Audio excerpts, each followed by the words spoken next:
speak. Thank you. Good evening, everybody. In my 6 minutes that I have here tonight, I want to tell you a little bit about who I am, what I believe in, and why I'm looking for your support. On the 17th of May in 2002, I voted Labour in a general election for the first time ever as an adult. I remember that date because I was on my way to the maternity ward, where I gave birth to my daughter the following day. And I guess you could say I have never been more committed to Labour than I was in those 24 hours. Those days were a defining period for me.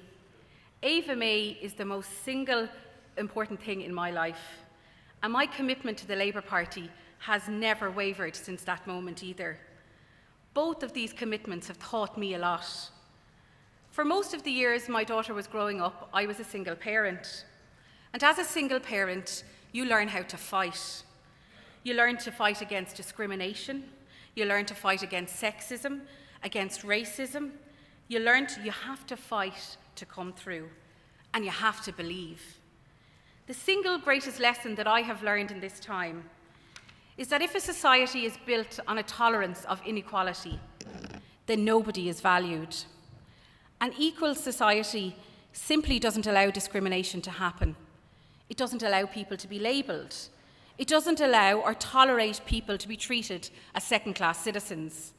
It doesn't tolerate poverty and hardship without making it a national priority. I believe strongly in the role of the state as a provider of public services, ensuring a floor of decency in society, in our communities, striving for equality and empowering every citizen in this country, regardless of background, to thrive and to fully participate in society. In the programme for government that we supported, there are a number of commitments to combating inequality, and they were written in good faith. I have no doubt of that. Sadly, these references have but disappeared. Now, when we have the annual report of the government, we talk about fairness. But anyone can believe in fairness. We're the Labour Party, and we believe in equality. Fine Gael say they believe in fairness, even Fianna Fáil. To be honest, even Lucinda Crichton talks about fairness. The Labour Party's vision is different. If we're being honest with each other, the truth is, it is not a true test for the Labour Party. Our commitment must be to an equal society, a society that protects each of its citizens. Respect means a government that is humble and humane, a government that learns how to implement even the toughest of decisions in the most difficult of circumstances on the basis of equality. A government to whom people with a disability matter, to whom homeless people matter. A government that will never ask families to drive themselves into debt to look after their children or to care for their elderly. The first thing we have to do as a party, and we only have 18 months to do it, is to restore the trust amongst the people who have always trusted us. There are a great many people in Ireland who have a long and proud record of voting for the Labour Party, but we must win them back.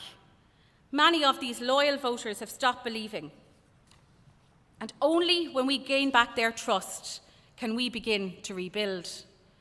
We know who they are. They are the men and women who get up every morning, go to work, perhaps bring their children to school, earn a living, and crucially pay taxes. For it is these people, the workers, the generators of economic activity that create and sustain wealth that allow us to pursue nobler goals, to provide decent public services for those who need them, and to ensure that healthcare and education choices are available for all. These people, traditionally most likely to listen and most importantly to believe in us, have turned away. My own belief is that income must be taxed and taxed progressively. It should never be done punitively or in a manner that disrespects the effort and the activity that went into producing it. Essentially, those who work and pay taxes should never be taken for granted. They must be at the heart of our decision-making, and they must be at the heart of the Labour Party. Like my colleagues, I'm ambitious, and I want to serve my party and my constituency at the Cabinet table. But right now, and for the remainder of this term, I believe we need something different. We need a radical change, a radical renewal. Not another minister or a junior minister shackled by the bounds of Cabinet secrecy.